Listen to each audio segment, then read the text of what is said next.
if he throws it low, if he throws it high. Have some type of plan of attack on how you are going to approach that. And right now I'm going to get up here and I'm going to show you how to attack the low pitch or the high pitch. Now I'm going to show you how to attack those two pitches. You know, I got a lot of email in my website at bigcat844.com. A lot of people ask me a lot of questions on where they should stand in the plate. Now, according to the rule changes, it all depends on what rules you're playing by. If it's a low rules, in other words, 3 to 10 is the arc, you want to stand with your back foot here, even with the plate. Your front foot facing towards the pitcher. You want to be able to, when the pitch comes in, the pitch you want to hit is from here to here. This is what we call the power zone. If the pitch is too short, then you've got to go down and golf it, okay? And those percentages are 1 out of 10. I might hit my longest shot on a golf shot, but I'm not looking for percentages here. I'm looking for consistency. For consistency, you want the ball from here to here, and then you're going to hit a lot more home runs. Now that's with the short pitch. When they throw you deep, you want to stand in the back of the box. You want to be able to feel comfortable back here. So when they throw that pitch, once again, you're looking for the pitch that comes through your zone from here to here. If they throw you short now, that's a ball. Don't swing at it. If they throw you over your head, you know that's a ball. Don't swing at it. You're looking for the pitch right here. This is your power zone. So you can attack the ball with as much ease as possible. You want to be able to put all of your force and impact into the swing right from here. You don't want to have to go down and golf.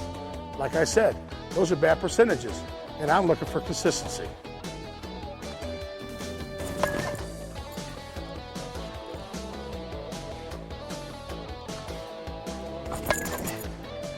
So, where you stand at in the box means a whole lot, because what we're looking for here is consistency.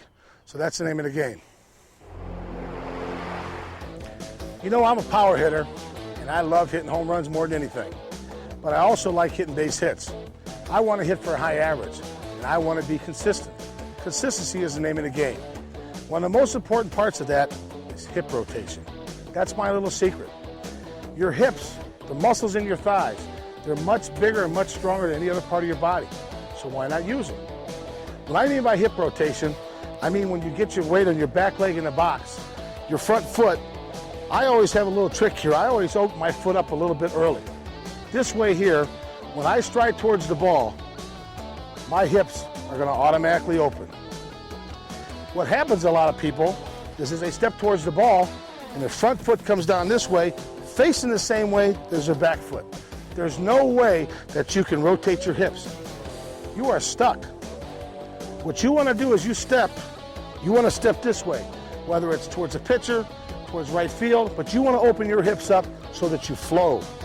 Your swing is smooth, like this. You don't want to have to swing like this. You can't do it. So the most important thing is weight on your back leg. As you step, open up your hips.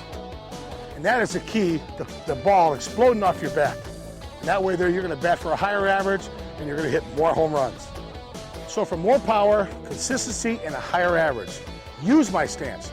Use my stance for the proper hip rotation and gain that advantage. We all know that baseball is different than softball. In baseball, you have a pitcher throwing the ball 90 miles an hour. All you got to do is get a good piece of that ball, and it's going to go a long way. In the game of softball, you know that you've got to supply the power. We, the softball player, the guy at the plate with the bat in his hand, you've got to supply all the power. You have a pitcher out there throwing the ball 30 miles an hour. So one of the things that I think that will help you to supply all of your power is the transferring of your weight from the back leg to the front leg. We used to have a guy to play on our team, we called him Cranker. It was never evident more than what he did when he was at the plate. All of his weight was on his back leg. You could see it when he stood at the plate. He shook the ground. Well, what I'm trying to tell you here now is this. When you're at the plate, put your weight on your back leg. If you have to, just to start off, just to experiment with it, just to try it. Put your front foot on a tippy toe. I know it's going to feel awkward, but just try it.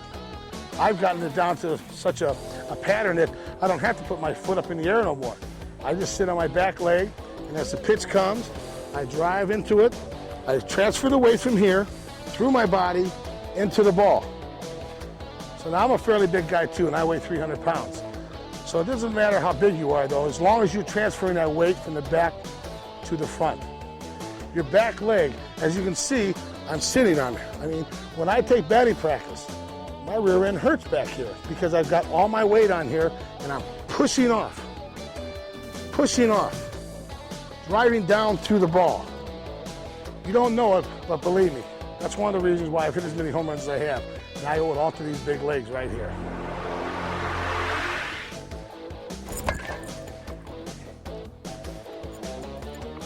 Most people say that bat speed is the most important part of your swing. That's correct, but it's only 1/3 of your swing. Arm extension and the rolling of the wrist are going to give you more power in your swing. By rolling your wrist, I mean from this point here. When you start your swing, your hands are ahead of the bat, okay?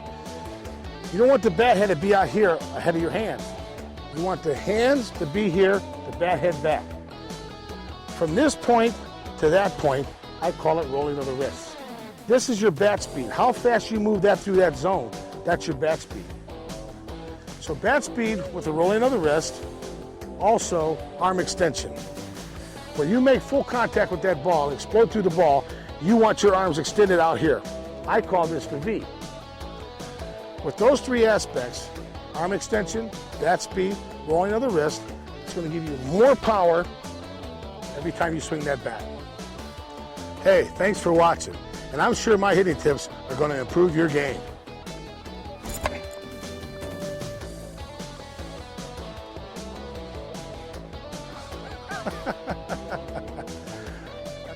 Well, they're just winning another one.